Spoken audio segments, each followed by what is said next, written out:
This episode is brought to you by Rescue Intelitech, innovating solutions to keep firefighters safe. Their Solo Rescue Decon Washer helps reduce cancer risks by cleaning contaminated gear quickly and effectively.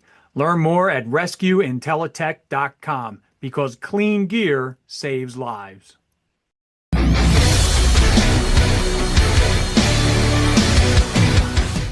All right, welcome everyone back to another episode of the Apparatus Workshop. Obviously myself, Nick Wilbur, joined with, as always, Win Slauch.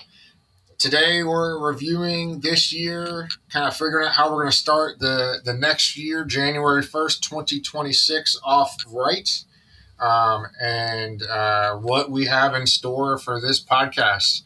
I want to just thank everybody for listening in and tuning into any podcasts if you have before.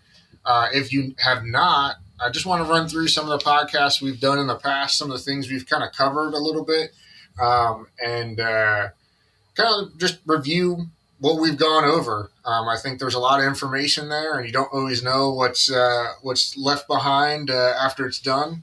And I think there's a lot of good stuff that we were able to kind of dig up, and good conversations with some good guests over this past year. So kind of just in no particular order, things that we've reviewed, we've done a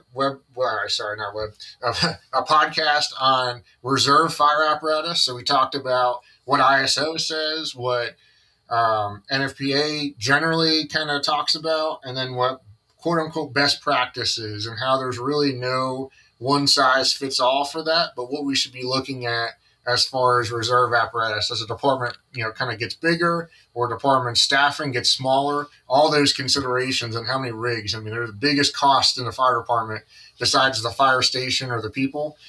So we want to make sure we're managing those appropriately. We talked about ISO ratings and your specs, how ISO kind of blends into how you spec your fire truck, what types of fire trucks, numbers of fire trucks you may need. We went to a little bit of distances, but not really. We kind of just touched that subject more of what the rig is actually required by ISO, and kind of what that means. We talked about final inspections. That was a huge one, right? After the final inspection, what do we do with it, right? How do we get this fire truck in service? What things should we be looking at? I think a lot of people shake their hands on, hey, the deal's over. My job as the apparatus committee is done, but they're not necessarily setting themselves up for that next fire truck. What did we do right? What did we do wrong? What could we do better for the next fire? The next round of rigs that we're purchasing, things like that.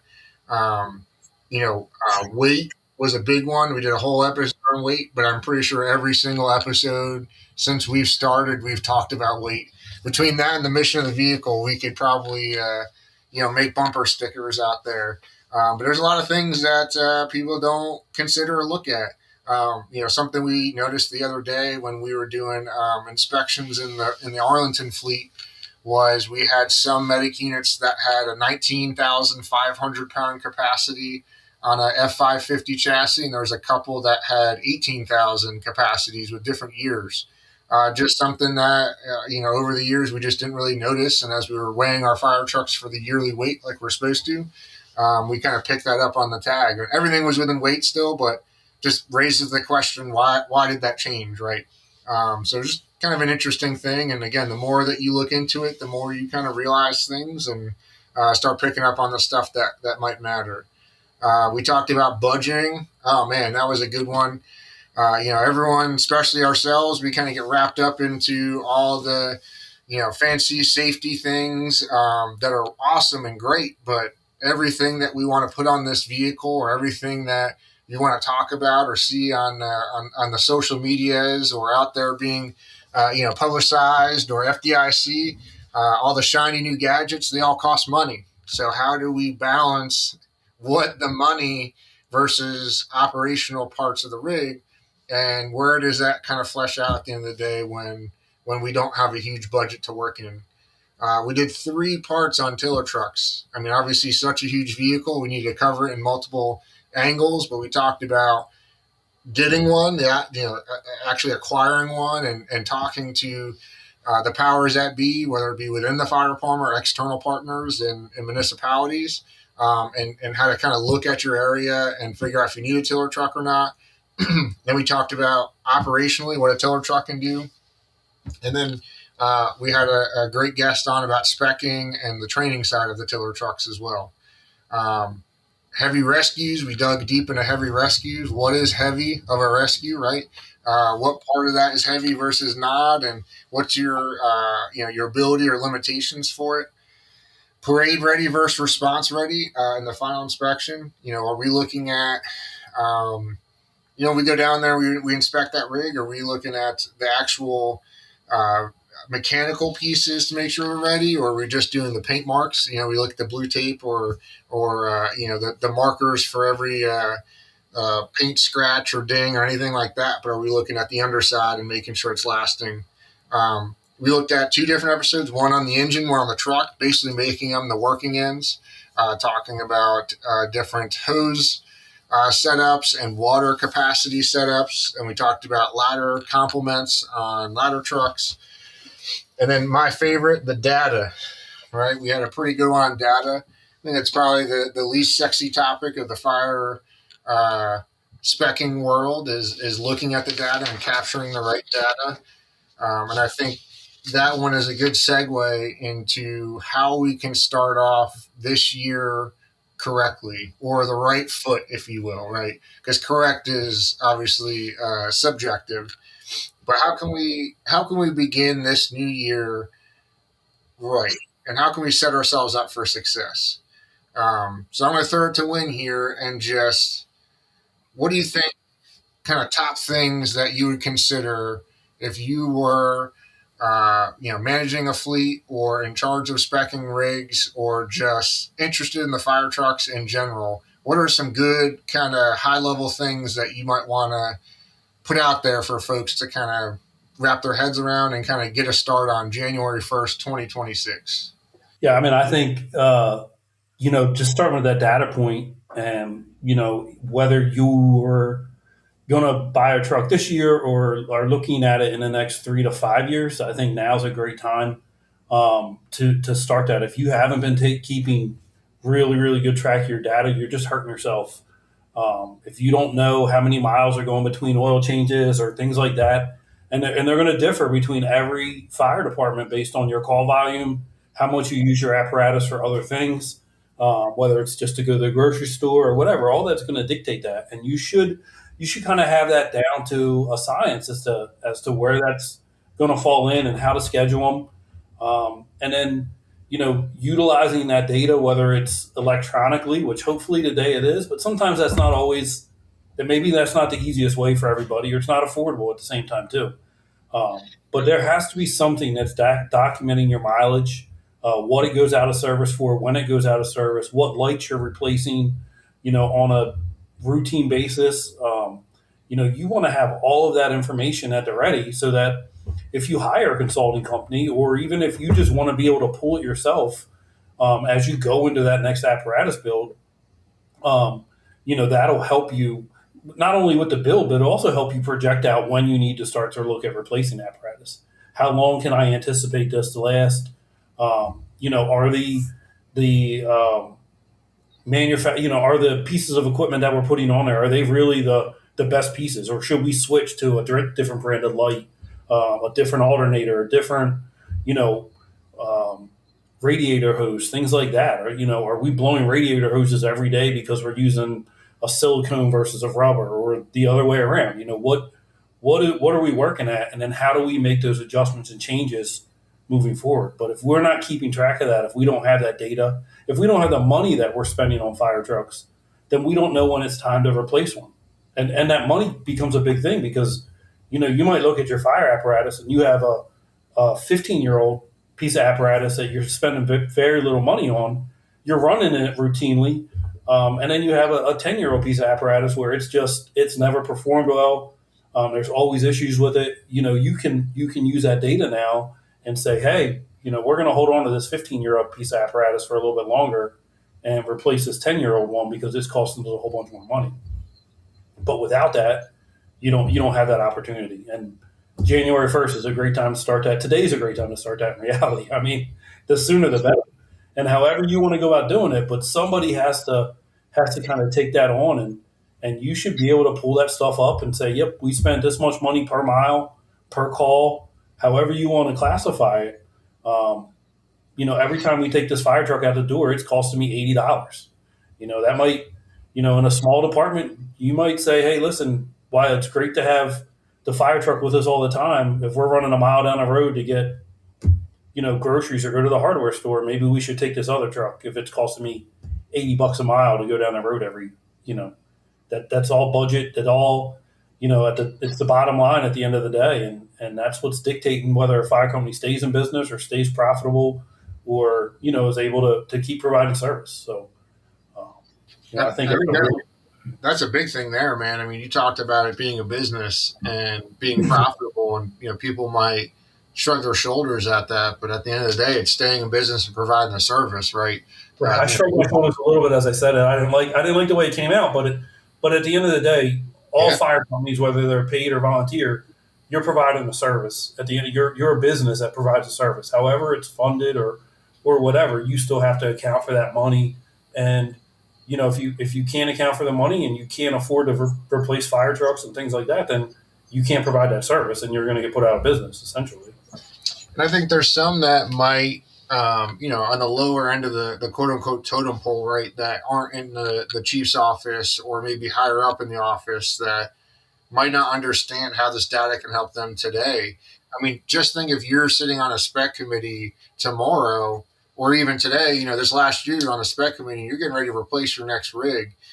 You have just as much say, hopefully, right, sitting on the committee in how that rig might perform and how long it will, or how many days it will be in service a year. Going and looking at all the rigs, keeping that budget in mind, being a member of the committee, I can look at how often a rig was out of service. I can look at what parts made the rig go out of service. Something as simple, for us, we painted a lifting cylinder on one of our ladder trucks, and the lifting cylinder went bad, and it took a couple extra days for that lifting cylinder to be painted before it could be shipped, before it could be put back on the rig. So as cool as that might look, when we start looking at downtime and as we start looking at what it takes to get parts from the manufacturer, not painting that or painting it more of a standard color could reduce that time to get a part shipped and then be installed into a fire truck. So every single thing that we do, again, we don't even realize that effect sometimes. So if we can go back and look 1 year, 2 years, 3 years in the past, we can start kind of getting a picture of what was driving that rig to go out of service. And if that rig was out of service for an extended period of time, what was it that kept it out of service? Was it accessibility of parts? Well, maybe we don't want that part, right? Because it might be a proprietary part that we can't go down to the local AutoZone. I know that's not really where you get big parts sometimes, but to go down to that local parts supplier and get a part. If we can get something that's kept on a shelf, that might be a better thing to keep this rig in service more often. And again, now it's cheaper too because it's a non-proprietary part. So that person that has that proprietary part can charge whatever they want. So again, it goes back to budget, and you got to realize, even as that lowest member of the committee, or even might be a middle level of the committee or the highest level, you have X number of dollars in a budget. If we can shrink the budget for acquisition and shrink the budget for repair and maintenance, now we have more money to work with. When we go to acquire the next rig, we might have a little bit more money to work with to then get the extra safety features or extra nice to haves or something like that, to make that rig a little bit more better for who we're servicing in our district. So like Win was saying, I think capturing all the data that we can, and if you've captured nothing, right? Win was talking like gold standard stuff. If you do nothing else, just go out there and write the mileage of every rig in your fleet starting January 1st, right? You have nothing else, no other data besides anything else to start this year. Just write the mileage down at the beginning of the year, and then at the beginning of next year, write the mileage again. Now we can track how many miles we're running on each rig a year, right? Get the program together, an Access Excel program, go out and buy one, pay for one, start tracking how many runs the rig's running, right? Staffing on the rig would be even better, but even just how many runs that rig is running is going to be a huge thing to kind of capture, because now we have mileage, number of runs it's running. And then as we expand out, now we can figure out what types of runs they're running, how the staffing is on the rig, or we can start looking at all these other things. And then the big thing that everyone misses, and we talked about this in a couple of podcasts, at least one, is out of service time for that rig. In Arlington, that's the hardest thing for us to track because technically, engine 101 is never out of service, but engine 101 might not be in frontline engine 101's rig. It might be in one of the other reserves that we have. So when frontline engine 101 goes out of service, we don't do a great job of tracking how often that rig is out of service, right? Because engine 101 is always running. So how can we capture that piece of the data? How often is that rig out of service, and in service and things like that? So to me, that's like the biggest thing. Easiest. Go ahead. I think to just add in there, you're capturing mileage. The other thing people don't think about is to itemize the cost of your repairs, the cost of your fuel, the cost of all of that.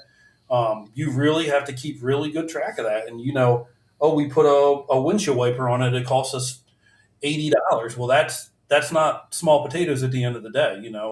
Are we replacing windshield wipers, constantly? Is there something else that we need to do? That $80 windshield wiper added up over the course of the 20 years, depending on that, if we tie the windshield wiper to the parking brake, that's going to cost us a lot of money at the front. But over the 20 years we keep this fire truck, is it worth it? Because then it's not sitting there just going and the rain stops, so things like that. You have to average those costs out. But if you don't know what the repair cost of even something as simple as that are costing you, then you don't know if the money you're going to spend up front to add, a simple function of where you pull the parking brake, it shuts the windshield wipers off, whether that's beneficial or not. Maybe it's not beneficial to you. Maybe you're never going to save money by doing that. And it's better just to burn your windshield wipers up and replace them every once in a while, But if you don't have those little tiny things, then you don't know whether what you're speccing on that truck is worth it. Same thing, black. You want to paint your grills black, or your air intake's black, or your handles black, all of that stuff. Like you said, it takes time to get that stuff back. So now we either have to up our stock inventory, what are we keeping in the warehouse, or what are we keeping at the shop, or whoever's fixing our apparatus, is it there so that we can, we break a handrail off, we can replace it, or do we have to wait 3 months, to get one that fits or, is properly? So those are things that you constantly have to think about, kind of as you go down, even the simplest windshields, right? Are we speccing a one-piece windshield on a fire truck? Well, if you're doing that, you really probably want to think about buying a second one that you're going to store for when you get that rock in the windshield. If you have a two-piece windshield, a majority of them you're able to switch left side, right side. It doesn't really matter, and they're pretty easy to get versus a single-piece windshield. So, again, things that you have to think about as you're speccing this truck out, and again, to look at over the course of that. But if you're not documenting it, you can't. Oh yeah, I think we replaced that windshield 5 times. You have no idea unless you have it documented out as to what we did. So I think keeping that data is key. Right, and like you said, the costs are tied to it too. Because even if it was 2 days to get the windshield and you've done it once in the last 5 years, is it worth spending $5 or $6 grand to keep it in a warehouse where you might not have storage space? Right, like. Again, all decisions we can't sit here behind our computer and make for you, but you would want to be doing that from a place of knowledge, not a place of guessing. And I think that's the biggest thing of all of this, right? The more data you have, the less guessing you're doing, and the more that you can legitimize those decisions and those choices when the taxpayers or municipalities come knocking at the door. You have a lot more to stand on when you can throw down that Rolodex of information, of data, and say, this is why we're doing this.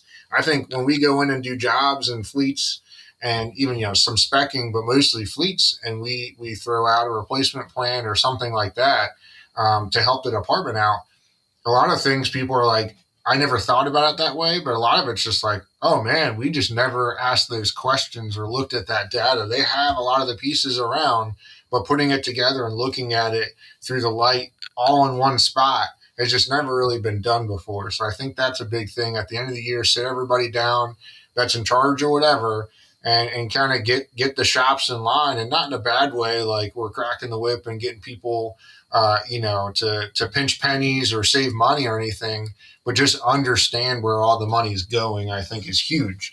And that way you can starting to make informed decisions on, how this can be better allocated, or you might be able to save some money and be able to do more training because now we've saved money on replacement and maintenance costs for the apparatus. So yeah, I mean, it comes down to the money. It comes down to what the need of the department is, right? There's a lot of departments that have a lot more rigs than people. So how can we, better align the fleet? There's a lot of departments that have been in the news over the last couple of years for not managing fleets well or not having the money to manage the fleet well. So headlines have been all over the place. Departments, crumbling. Some departments, consolidating together. Some departments' fleets just going into disrepair. You name the headline, it's been out there. And so I think this is a good chance to start the new year and get yourself in the right spot to not end up in those headlines at all.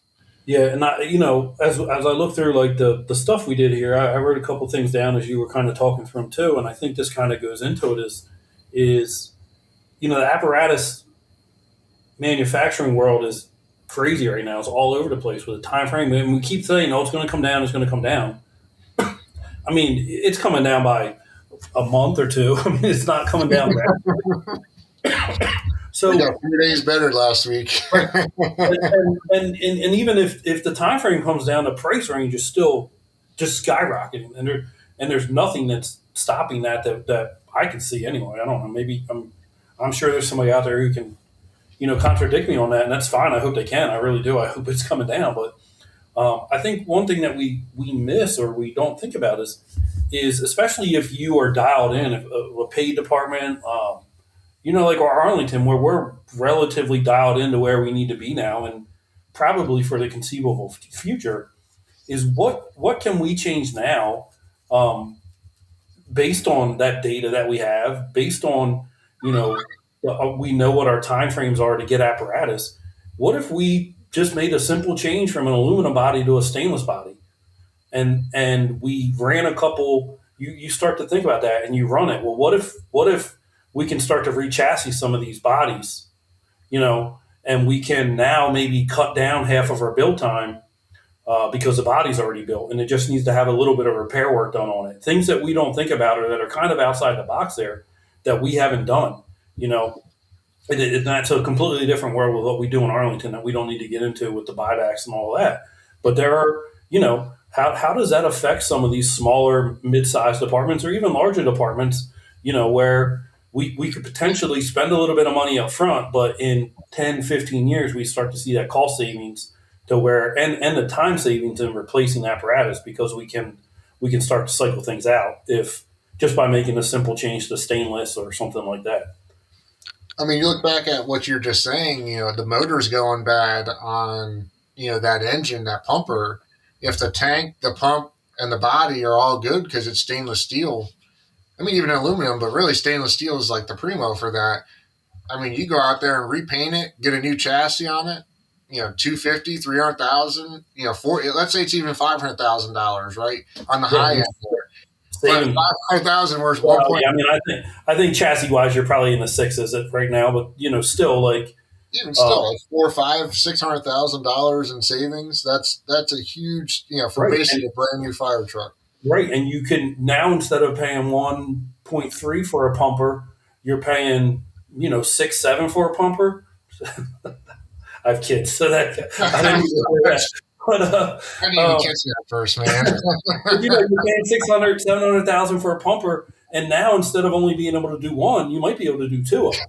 And now you've increased the capability of rolling over your fleet and keeping it into a modern fleet just by a change that you made 8 years ago. So I think it's something that as this whole thing that we're in changes, that is definitely something to look to. Like, hey, do I spend another? And in reality, you're spending, I don't know, $60,000 to $100,000 extra dollars to go from aluminum to stainless. I mean, there's some weight, things that we have to look at, things like that. But I don't know, like maybe there's some real thought process, or some things to really think about there.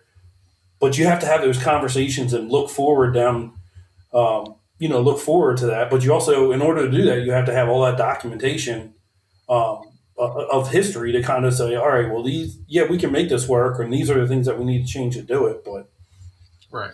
Are you switching everything over to battery operated stuff on a rescue pumper? Yeah, it might seem like a good idea, but then all the infrastructure to get all the charging capability, there's a lot that goes into there, right? Do you have a certain type of door on there that you've had a lot of door failures or compartmentation issues? Again, that all that repair maintenance history kind of helps make an informed decision. You can't just say we're going to remount the body on this bad boy and send it home and call it a day. One of the things that we didn't talk about that I want to mention now before I forget is just the testing, right? NFPA, DOT, all the inspections that should be done yearly. I know a lot of places, we've had some questions recently about aerial testing, and if it fails an aerial test and stays in service, how does that work? And I think that's a interesting thing where no one's gone to prison yet for keeping a ladder truck in service and having a failed aerial out there, but there will be the first one eventually, right? And you don't want to be that person. And I don't, who knows? Is it a step light that was out that didn't get fixed, and that's why it failed the aerial test, right, or the aerial inspection? Or is it there's a malfunction and the aerial is not working properly, right? So I think there's obviously a whole range of things there. NFPA offers, NFPA 10 or 1910 offers some pretty good, information and direction there. But at the end of the day, I think this is the time to go get those inspections done. The pump tests, right? Make sure your pump's functioning correctly. Making sure your hose, your nozzle, your ladders, ground ladders, right, are all tested. Again, we've had ground ladders fail from the factory brand new, let alone on a rig bouncing around out there. So I think all of those tests, pump tests, aerial tests, any of those certification tests that we can get done, those are easy things that we can kind of plan out for to start this new year. And if you do nothing else maintenance wise, PM wise, like you were talking about with brake checks and oil changes and things like that, if you at least get started with that, there's little pieces of this pie that we can bite off year by year and get ourselves into that more quote unquote compliant, safe, all those, words that people fight over in the fire service. But at the end of the day, it's just for our people, right? And for the citizens. And what service are we doing to the citizens if we show up and the pump doesn't work or the aerial doesn't work, right? What service are we doing if one of those ground ladders fail or a hose section fails when we're out on a call and one of our firefighters gets hurt, right? So again, all this stuff is meant because this has happened. This is written down in blood. This isn't written down in, a nice number 2 pencil. This is written down because things have happened and people have gotten injured or killed in the fire service, and that's why they all exist. So I think, again, another thing to start out this new year on the right foot. Line that testing up. Might not be now, depending on where you're located. It might be a little cold to do some hose testing right now, but again, schedule it out for the spring and get some of those things done.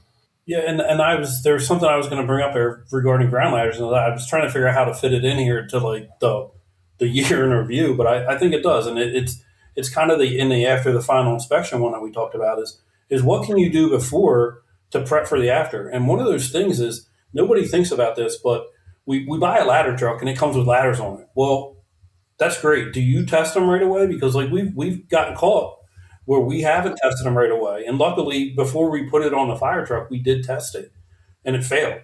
But that's the thing is you order these ladders.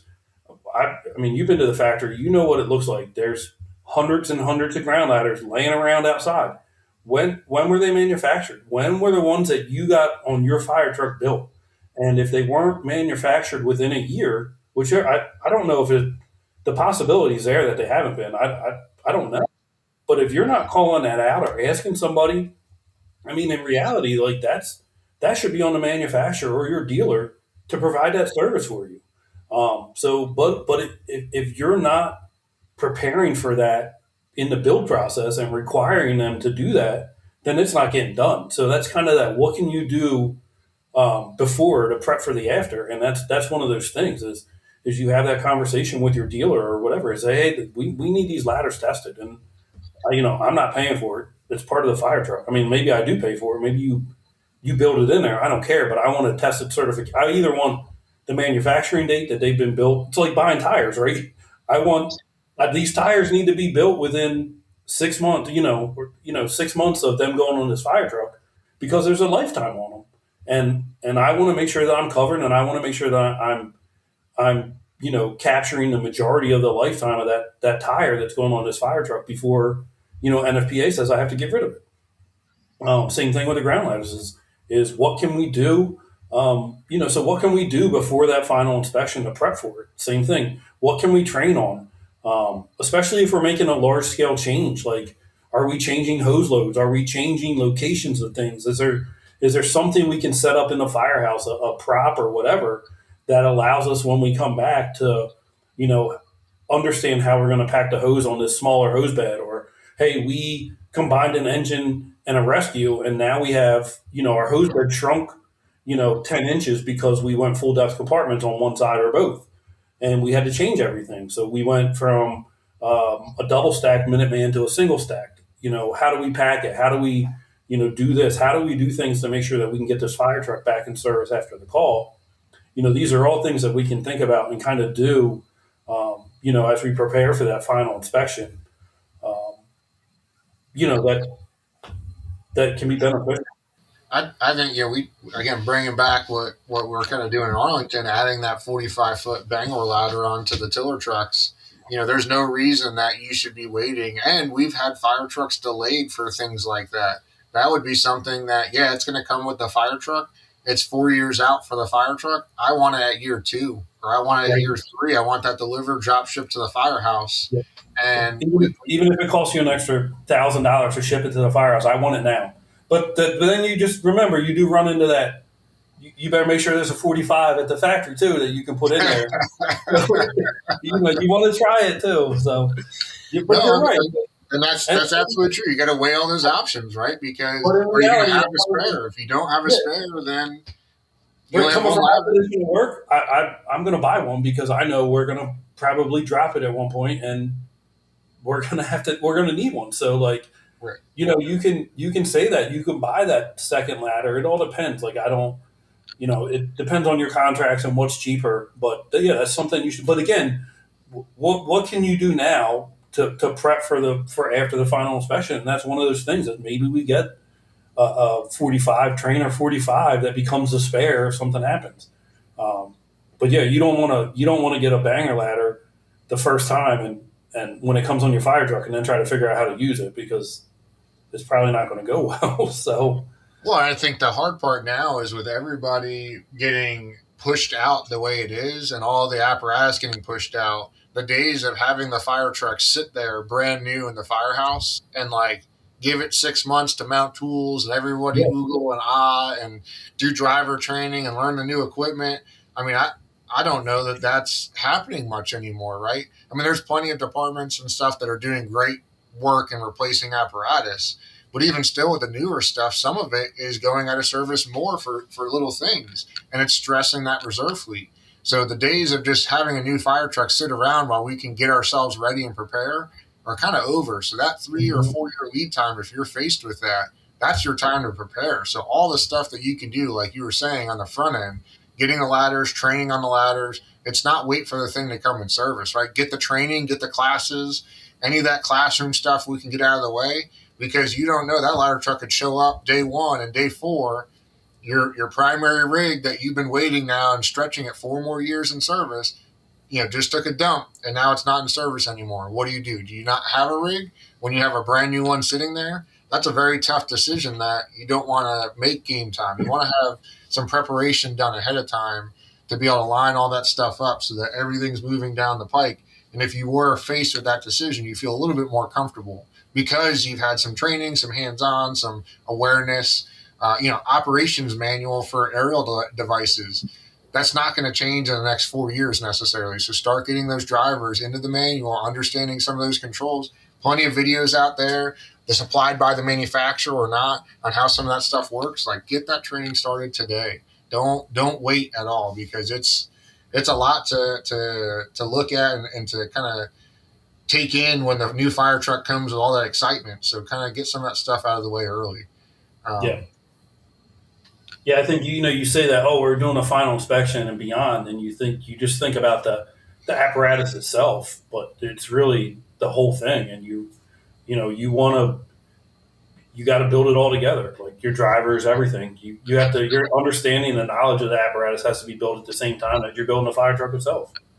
Absolutely. So, So I think we I want to give us credit. I kind of brought it up on an offhand comment, but we did not say mission of the vehicle in all of our banter in the last however long we've been talking. So I think we're on the recovery plan, right? We've identified we have a problem talking about mission of the vehicle in every podcast, and we're moving forward on it. but I think it doesn't matter. I think you have to. That's the first thing. We're getting ready to do some presentations at FDSOA here in January, and we're talking about specs, and that's one of the first things you have to hit is what is the mission of this vehicle, and the mission's going to change.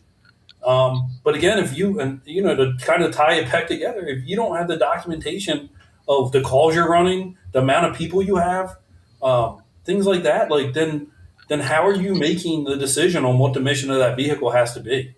Uh,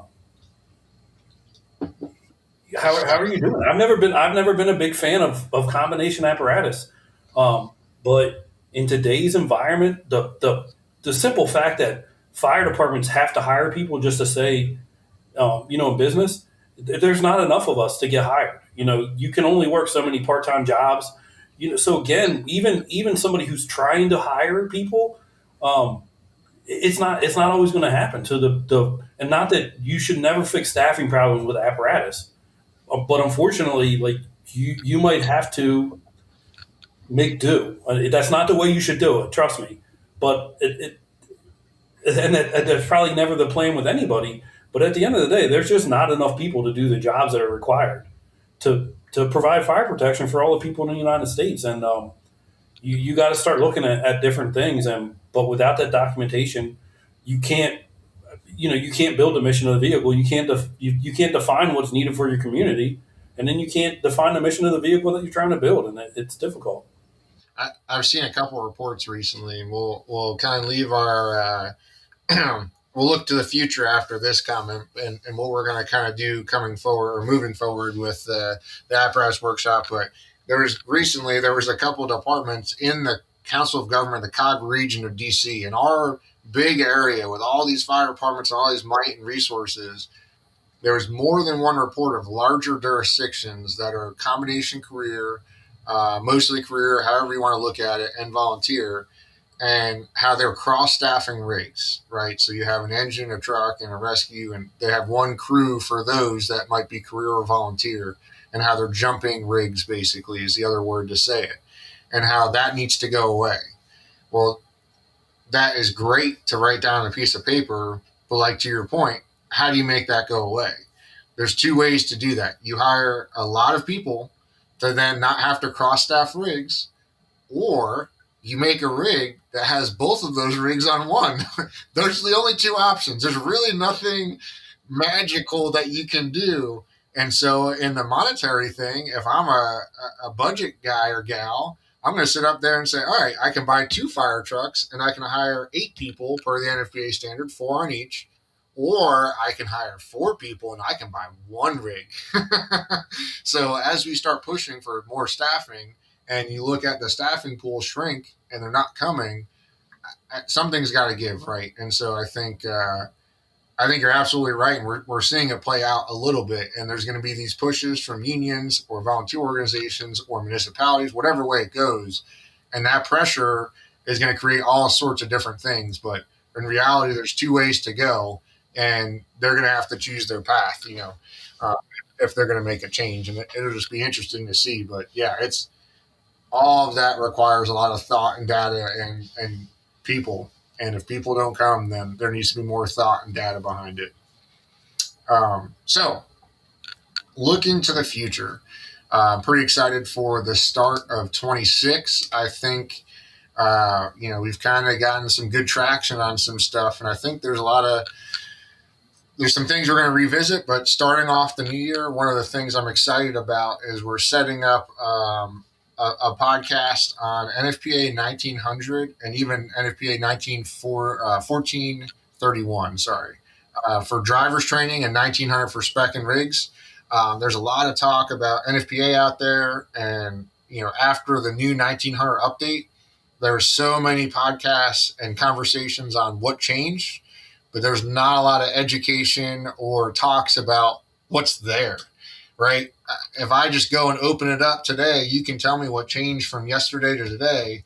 But if I don't know what's in NFPA 1900 to start, that conversation is really not the greatest, right? And so there's a lot of resources and there's information and templates and guides that are built in and around those standards that I don't think a lot of people know about. So we're going to bring on some guests. We're going to dive deeper into that and kind of hopefully start from the ground up and build some core knowledge into what those standards have to offer. Talk about hose and engines. I'm probably going to take a nap for that one.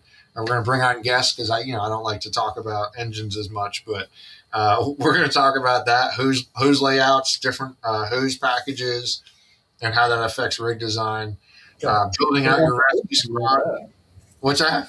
Got a whole bunch of notes written down for that already. I'm glad, man. I got nothing, man. I just got blank pieces of paper. Truck guys stand in a corner until the fire gets put out and then go crawl around and pretend like they did something. I got it.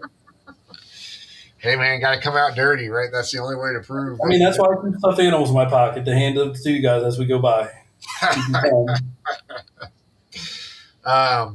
Building the rescue squad, right? Going to talk about some of those, the heavy rescue, but maybe going more into that technical, non-technical, what it takes to build a rescue squad. And that can kind of go out to rescue engines a little bit as well. Compartment layout, I'm really excited about this one. We got a couple guests for that. Compartments, doesn't matter if it's an engine, a tanker, a rescue engine, rescue truck, engine rescue, right, ladder truck, whatever you talk about it, those compartments, what doors you put on, how you lay them out, how high compartments, deep compartment, all that stuff changes. Manufacturer, right? All of those things change that compartment. And so we're going to talk about, trays, shelves, pull out, pull down, all of those different options. We're going to kind of talk about all of those things. And I'm pretty excited to dive into that because there's a lot of times that you have great plans on a piece of paper and the rig comes in and you're like, I didn't think about this, right? Whether it's the weather stripping or the way a door opens, whether it's from the left to the right, right to the left, whatever way it's hinged, and how you put pull out or pull down trays in there. There's a lot of things that we can talk about and dive deep into. And I think that one's going to be a really good one. We're going to talk about ladder trucks again. Thank goodness, right? How could we have a year without talking about ladder trucks? And then another one I'm excited about because I think it's one that I know just enough to be dangerous on. And we're going to bring some guests and do some good research into it, is winter weather options. So talking about like diff locks, interaxle, 4x4 versus chains versus cables versus on spots, all the different options out there when we start dealing with maybe off-roading, winter weather, the different auxiliary braking systems, on, off, not, yes, no, kind of all of that combined into one. That's going to be another really good one I'm pretty excited about. So I think we have a lot of exciting commentary and conversations coming up for this next year. So definitely stay tuned.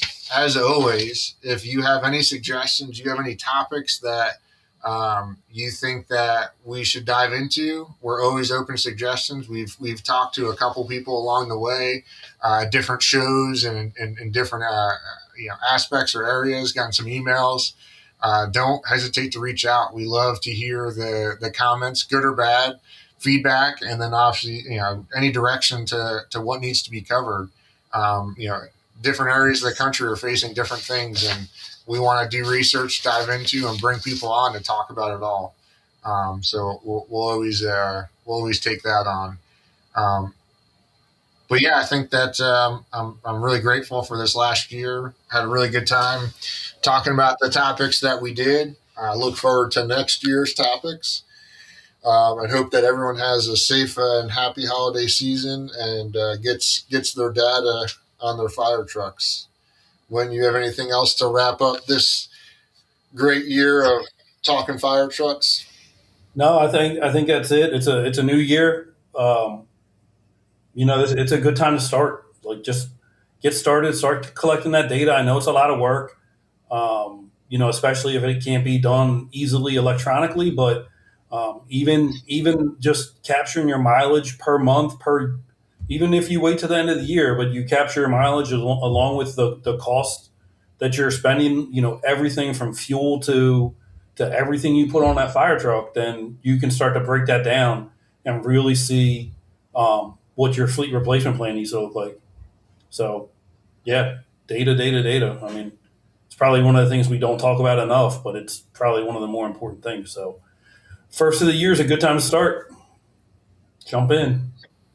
Absolutely. Well, thanks for listening in again to another episode of Apparatus Workshop. If you have any suggestions, feedback, anything like that, just send me an email, reach out. Email is Nick, N-I-C-K, Wilbur, W-I-L-B-U-R, at evr.solutions. And again, have a happy holiday season, and we'll see you guys next year.